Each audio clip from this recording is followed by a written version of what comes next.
Hello दोस्तों, welcome back to our channel. तो जैसा कि हमने पिछले एपिसोड में देखा था, जहां यूनची और मिस ज़ीरो फिनिक्स क्लैन के लोगों को अलविदा कहकर टियानजुआन कॉन्टिनेंट की इंपीरियल सिटी की तरफ निकल गए थे। और यहीं से नेक्स्ट एपिसोड की शुरुआत होती है, जहां मिस ज़ीरो यूनची को लेकर चैनफेंग मिस्टिक पैलेस के सामने आ गई थी। और यूनची तो चैनफेंग मिस्टिक पैलेस को देखकर ही बहुत ज्यादा एक्साइटेड हो गया था, क्योंकि उसने चैनफेंग मिस्टिक पैलेस के बारे में काफी कुछ सुन रखा था। तभी मिस ज़ीरो आगे आकर यूनची को चैनफेंग मिस्टिक पैलेस के बारे में बताते हुए कहती है कि इंपीरियल सिटी के अंदर रॉयल फैमिली चैनफेंग मिस्टिक पैलेस को कंट्रोल करती है, इसलिए यहाँ पे रिसोर्सेज की कोई भी कमी नहीं है, जिसकी वजह से दुनिया का हर एक कल्टीवेटर यहाँ आकर कल्टीवेट करने के सपने देखता है। पर यहाँ पे एडमिशन ले पाना हर किसी के बस की बात नहीं है। और ये कहकर मिस ज़ीरो यूनची को अपने साथ मिस्टिक पैलेस की तरफ ले जाते हुए कहती है, पर अगर तुम चाहो तो मैं तुम्हें यहाँ पे एडमिशन दिलवा सकती हूँ। मिस ज़ीरो की ये बात सुनकर यूनची बहुत ज्यादा खुश हो गया था, जो देखकर जस्मीन उससे कहती है, तुम इतना ज्यादा खुश क्यों दिखाई दे रहे हो? कहीं तुमने वाकई यहीं पे रुकने का फैसला तो नहीं कर लिया? जिसपे यूनची उससे कहते हैं, हाँ, क्योंकि अभी मेरी प्रैक्टिस के लिए यही सबसे अच्छी जगह है, लेकिन तुम्हें अगर इससे भी ज्यादा अच्छी जगह के बारे में पता है तो हम लोग वहाँ भी चल सकते हैं।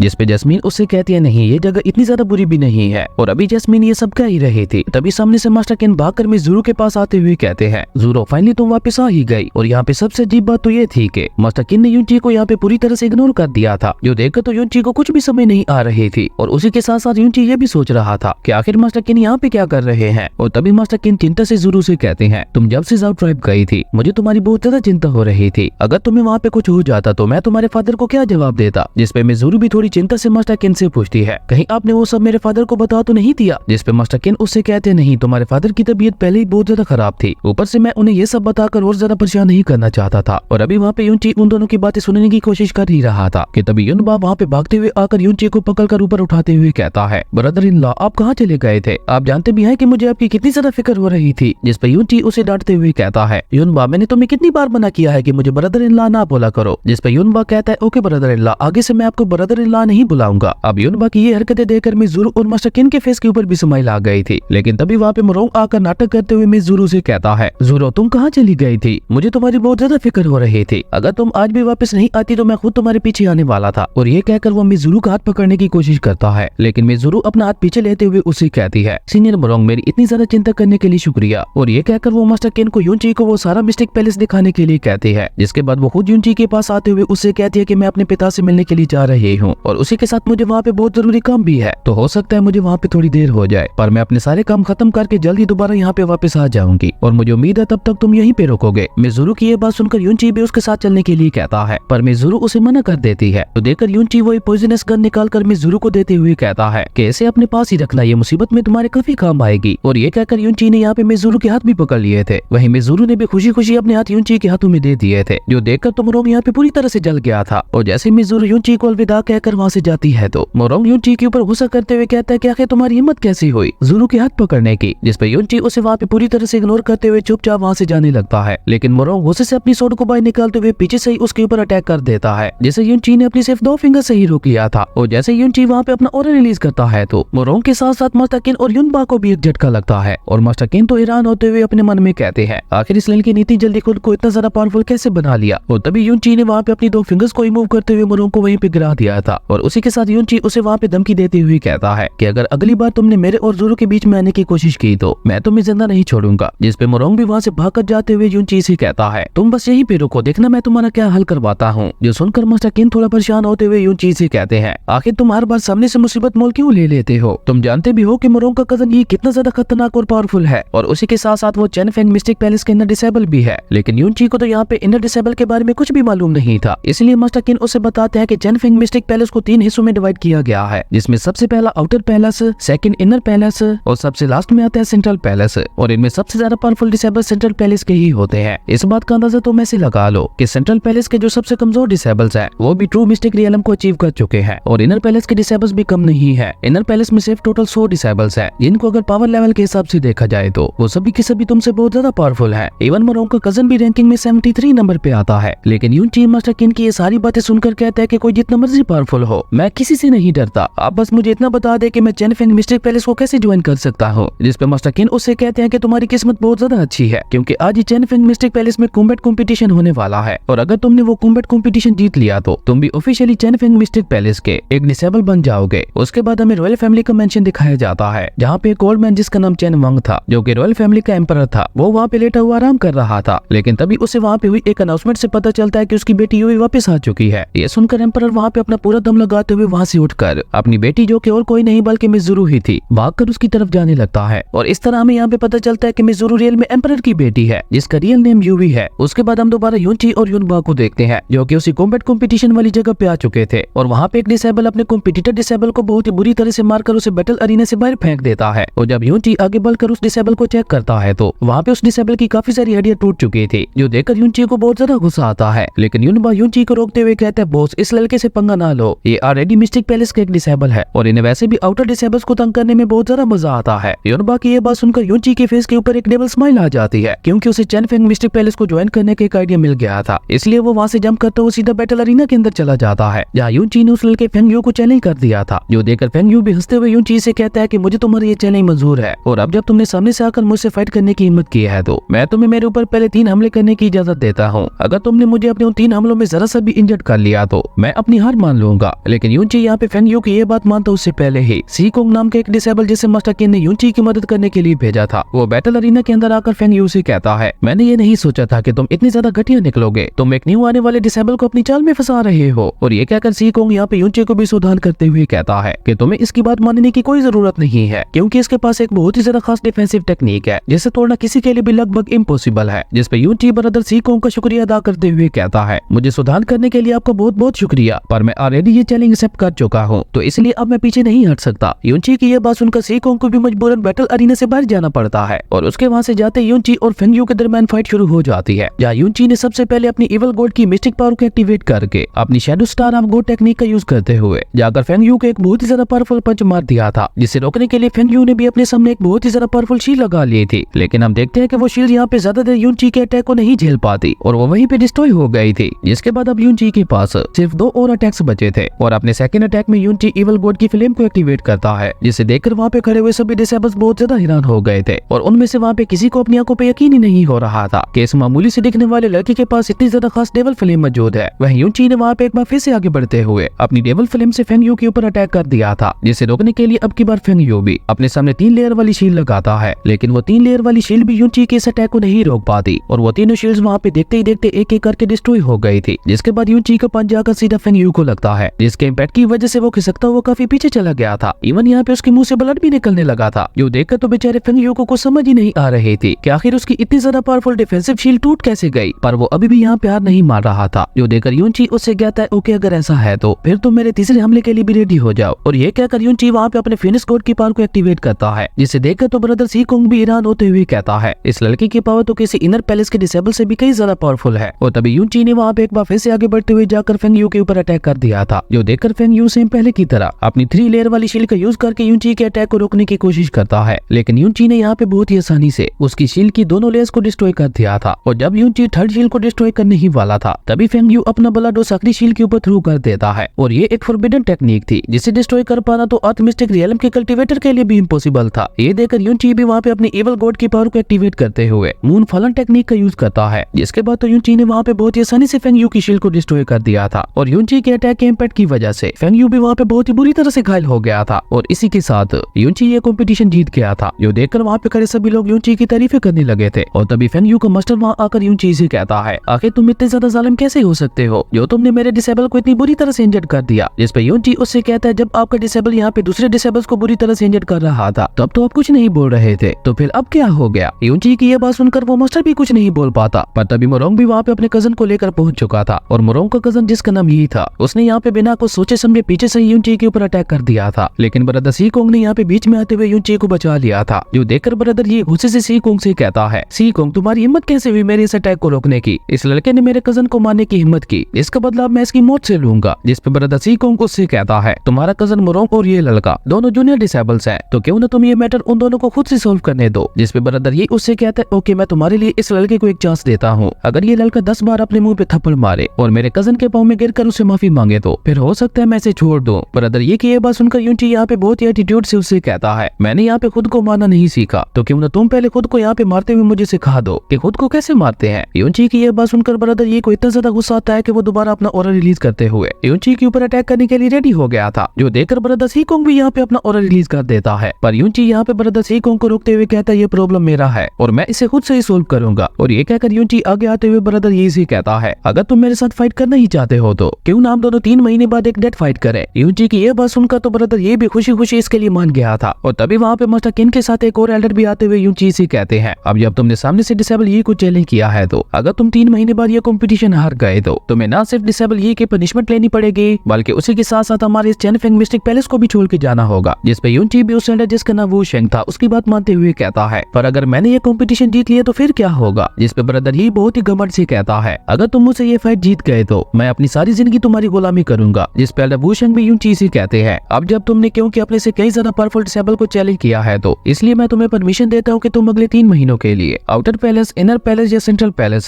किसी भी पैलेस में प्रैक्टिस करने के लिए जा सकते हो। और उसी के साथ एल्डर वू शेंग ब्रदर सी कोंग से कहते हैं, तुम यूनची को टायर पवेलियन हाउस ले जाओ और वहाँ पे उसे जो भी हेवनली वेपन पसंद आए उसे दे देना। एल्डर वू शेंग की ये बात सुनकर यूनची के दिल में भी एल्डर वू शेंग के लिए रिस्पेक्ट और भी ज्यादा बढ़ गई थी। उसके बाद हमें दोबारा वहाँ पे एम्परर के रूम का सीन दिखाया जाता है, जहाँ पे मिज़ुरु अपने पिता की सेवा करते हुए उनका बहुत ज्यादा ख्याल रख रही थी। लेकिन तभी वहाँ पे एम्परर का बड़ा बेटा जो कि एम्परर की गद्दी के पीछे पड़ा हुआ था, वो बिना इजाजत के एम्परर के रूम में आ जाता है। और वहाँ आकर वो अपने पिता की हालत देखते हुए कहता है, फादर आप खुद को इतना ज्यादा कष्ट क्यों दे रहे हैं, आप जल्दी से मर क्यों नहीं जाते ताकि आपकी ये गद्दी मुझे मिल सके। और ये गद्दी मुझे मिलने के बाद आप देखिएगा मैं जाओ ट्राइब के साथ मिलकर कैसे अपने मिस्टिक पैलेस को नई ऊंचाइयों पे ले जाता हूँ। पर बेचारा मेरा थर्ड ब्रदर ये सोच रहा है कि आपके मरने के बाद ये गद्दी उसे मिलने वाली है। अपने बेटे की ये बात सुनकर बेचारा एम्परर यहाँ पे बहुत ज्यादा सैड हो गया था, क्योंकि उसके जिंदा रहने के बावजूद उसके दोनों बेटे उसके खिलाफ होते हुए उसी की गद्दी के पीछे पड़ गए थे। वहीं मिज़ुरु भी अब बहुत ज्यादा भड़क चुकी थी, इसलिए वो गुस्से से अपने भाई से कहती है, अभी तक मेरे फादर को कुछ भी नहीं हुआ और ना ही कुछ होने वाला है, इसलिए आप एम्परर बनने के सपने छोड़ दो। अपनी बहन की ये बात सुनकर क्राउन प्रिंस अपनी बहन से कहता है, मुझे लगता है अब तुम्हारी शादी की उम्र हो गई है और मैंने तो तुम्हारे लिए अपनी पसंद का एक लड़का भी ढूंढ रखा है। ये सुनकर मिज़ुरु को इतना ज्यादा गुस्सा आता है कि वो अपनी सोट को बाहर निकालते हुए उससे अपने भाई की गर्दन पे रख देती है, जो देखकर प्रिंस भी घबराता हुआ चुपचाप वहाँ से चला गया था। लेकिन अपने बेटे की ये सारी बातें सुनकर बेचारे एम्परर की हालत तो वहाँ पे और भी ज्यादा खराब हो गई थी, जो देखकर मिज़ुरु भागकर अपने पिता के पास जाते हुए उन्हें शांत करवाने की कोशिश करने लगती है। जो देखकर एम्परर सैड होते हुए अपनी बेटी से कहते हैं, काश तुम एक लड़का होती तो मैं तुम्हें अपना अगला वारिस बना देता, क्योंकि तुम्हारे दोनों भाई तो बहुत ज्यादा लालची हैं। वो मेरे मरते ही हमारी रॉयल फैमिली को दूसरे क्लैन के हाथों बेच देंगे और अगर ऐसा हुआ तो मैं हेवन में अपने पूर्वजों को क्या मुंह दिखाऊंगा। और हाँ, अगर कल को मुझे कुछ हो भी गया तो तुम उसी वक्त ये इंपीरियल सिटी छोड़कर भाग जाना, क्योंकि तुम्हारे दोनों भाई अपनी लालच के लिए तुम्हारा भी गलत फायदा उठाएंगे। और ये कहकर एम्परर यहाँ पे बहुत ज्यादा मायूस होते हुए कहते हैं, काश मेरे बेटे भी तुम्हारे जैसे होते तो आज हमारी रॉयल फैमिली एक बार फिर से अपने पांव पे खड़ी हो जाती और वो चारों मेजर क्लैंस जो कि हमारी रॉयल फैमिली को दबाने की कोशिश कर रहे हैं उन्हें भी हम मुंह तोड़ जवाब दे पाते। अपने पिता की ये सारी बातें सुनकर मिज़ुरु अपने पिता से कहती है, फादर आप चिंता ना करें, जैसा कि आप जानते हैं कि पिछले कुछ सालों में मैंने पूरे कॉन्टिनेंट के अंदर सफर किया है और इसी दौरान मेरी मुलाकात एक ऐसे लड़के के साथ हुई जो कि बहुत ही ज्यादा खास है, जिसके अंदर जरा से भी लालच नहीं है और वो अपने प्यारों को बचाने के लिए किसी भी हद तक जा सकता है। इसलिए अगर वो लड़का हमारा साथ दे तो हम रैंकिंग बैटल कंपटीशन जीत सकते हैं। अपनी बेटी की ये बात सुनकर एम्परर फिर से सैड होते हुए कहते हैं कि वो सब तो ठीक है, पर मुझे नहीं लगता मैं अगले रैंकिंग बैटल कंपटीशन तक सर्वाइव कर पाऊंगा। जिसपे मिज़ुरु अपने पिता को तसल्ली देते हुए कहती है, फादर आप फिक्र ना करें, आपको कुछ भी नहीं होगा, मैं सब कुछ संभाल लूंगी। और ये कहकर मिज़ुरु ने वहाँ पे अपने पिता को सुला दिया था। जिसके बाद वो वहाँ से जाते हुए अपने अंकल से कहती है, अंकल जब तक मैं वापस नहीं आ जाती तब तक आपको ही फादर का ध्यान रखना होगा। जिसपे उसका अंकल उससे कहता है, बेटी तुम फिक्र ना करो, मैं अपनी आखिरी सांस तक एम्परर की हिफाजत करूंगा। अपने अंकल की ये बात सुनकर मिज़ुरु भी वहाँ से चली गई थी। उसके बाद हम यूनची को देखते हैं जो ब्रदर सी कोंग के साथ